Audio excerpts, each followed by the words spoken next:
Hey, did you know that Mexico gave the world oral contraceptive, birth control, popcorn, and color TV? No manches! Happy Latina Heritage Month! Viva Mexico!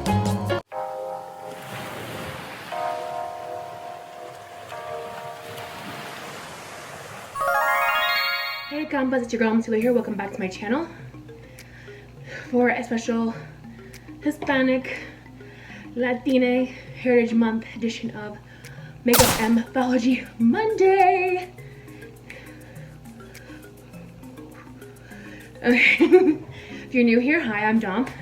Every Monday I sit down and do my makeup while telling you about a story from around the world. So if you like that kind of content, make sure to like this video, share with your friends, and comment below. Are you done yet?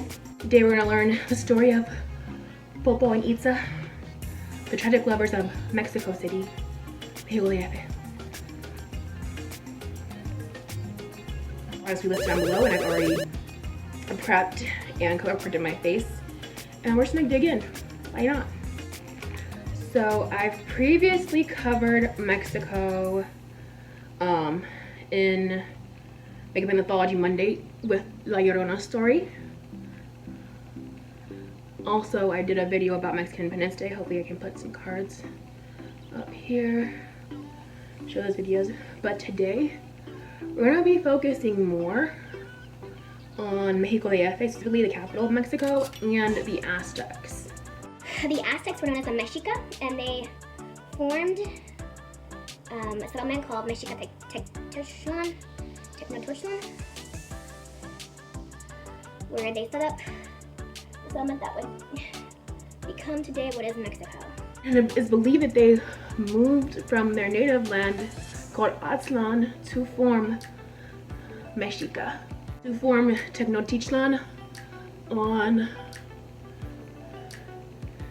according to prophecy from the ruler deity god, where, so their patron god, that I'm going to put here, told them to settle and make Tenochtitlan, where they found a giant eagle eating a snake perched on a cactus.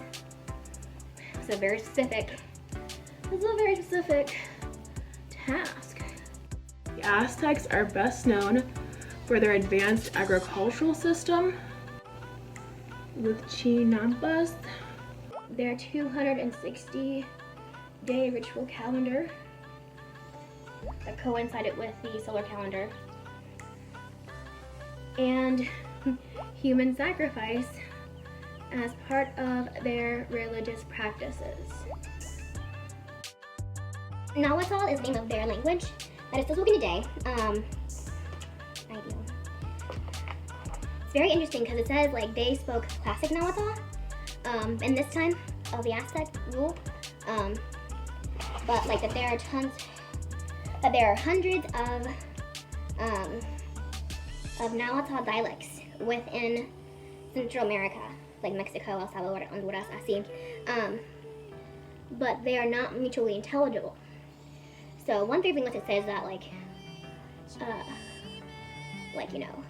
dialects of one language should be mutually intelligible, meaning that you can understand them like when they're spoken, based on like your language background. So it's very neat that separate languages like Spanish and Portuguese are considered mutually intelligible, highly mutually intelligible. So there is a spectrum, I'll say like there's a spectrum. But we do also have a saying in linguistics that a language is just a dialect of the Navy and an Army. Think about that for a second.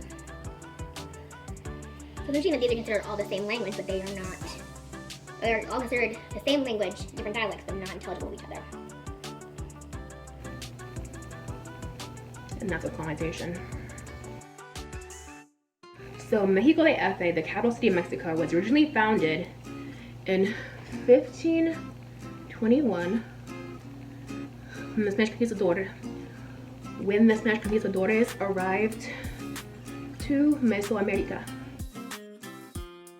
Okay. Oh yeah, it was the original settlement they made to colonize Mesoamerica in Mexico. Mexico is the capital of Mexico. And then Mexico is the largest Spanish-speaking country in the world, I believe. Largest Spanish-speaking area on Earth, and then the largest Spanish-speaking metropolitan in the Western Hemisphere. So I mean, it's not including Spain. And the National Autonomous University of Mexico is the largest and oldest university in the Americas, and it is the highest rated Spanish-speaking university in the world. The world, y'all. Hashtag Mexican magic. The FA is known for its extremely high elevation, ranging from 700,382 feet above sea level to 12,890 feet above sea level. Also, the country of Mexico currently has 48 active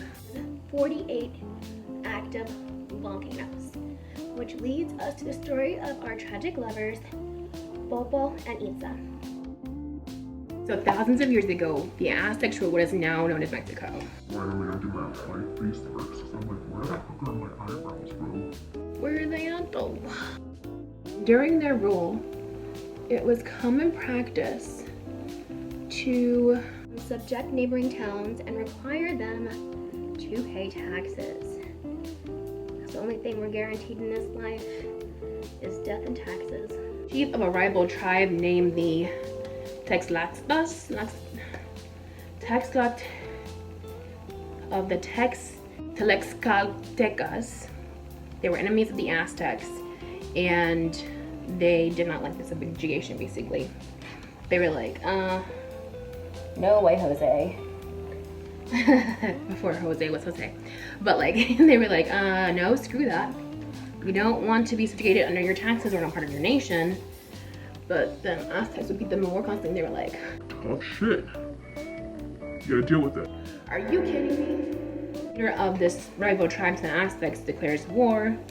And he's like, look, I want freedom from them. So we're gonna declare war on you guys. You have to like set us free. The chief of the Aztecs, never gets a name for him. I never found his name. If anyone knows his name, put down below. The chief of the Aztecs had a beautiful daughter named Itza Techul. And she was considered the most beautiful woman in the land.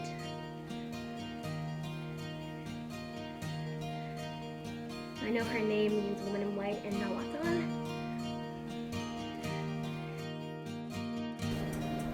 Now Itza, she had fallen in love with one of the tribe's greatest warriors, Popo Petel. They both professed a great love for each other. Before leaving for the war, Popo asked the chief for Itza's hand in marriage. The chief gladly agreed and promised him a welcome back with a huge celebration if he returned victorious. Popo agreed, of course, prepared and departed for battle, and kept his beloved Itza in his mind. Oh, that's so sweet. Okay, but soon after Popo's departure, one of his rivals named Sila Teptil was jealous of his love with Itza, and this rival, Sila Teptil, told Princess Itza that Popo had died in combat. And basically, overwhelmed with grief and sadness, Itza cried until her heart stopped. Aww. And she died. Aww. So Popo returned home from war, expecting to find the love of his life, but he was devastated to find out that she had passed away. He wandered the streets for several days and nights until he decided that he had to do something extraordinary to honor her memory, to honor Princess Itza's memory, and assure that she would never be forgotten. So he ordered a great tomb to be built under the sun, piling 10 hills together to form one huge mountain. He carried the body of Princess Itza in his arms to the summit and laid her on the great mountain. Popo lovingly kissed her cold lips, took a smoking torch and knelt in front of his beloved to watch her eternal sleep. Centuries passed and they were covered in snow and earth until they became the volcanoes that we are known today, with Itza in the shape of a reclining woman and Popo, a kneeling man, as their love burns eternal. Popo Kate Petal, the volcano is still active to this day and occasionally erupts because his heart still burns the passion for Itza. When Popo remembers his love, he shakes and smokes with fire. And the jealous lover, Itza Tepetil, became what is now known as Pico de Orizaba. Popo Kate Petal, the volcano is still active to this day and occasionally erupts because his heart still burns the passion for Itza. The jealous lover, Itza Tepetal, became what is now known as the Pico de Orizaba, a distant volcano forced to witness the everlasting love of Popo and Itza. And the love between Popo and Itza is still alive to this day. And that's the end of the story. So basically, moral is, donde hay amor, hay dolor. I just can never turn down a tragic love story. Happy love, I don't know that. But like unrequited heartbreak pain, that's like right up my alley. But let me know what you guys think of this story. If you want more stories like this on the channel. More like this too. I kind of feel like a queen, a princess. And I use products from Rare Beauty, which by Luna Gomez. She is Mexican and Italian, I believe, American. And then this a lot of Araceli Beauty I use as well, which are Mexican brand as well. So check them out. I have the pricing down below in my description. Thank you so much for watching, and Fuck Christopher Columbus. you have a great day. Te quiero. Happy Indigenous Peoples Day. Woo!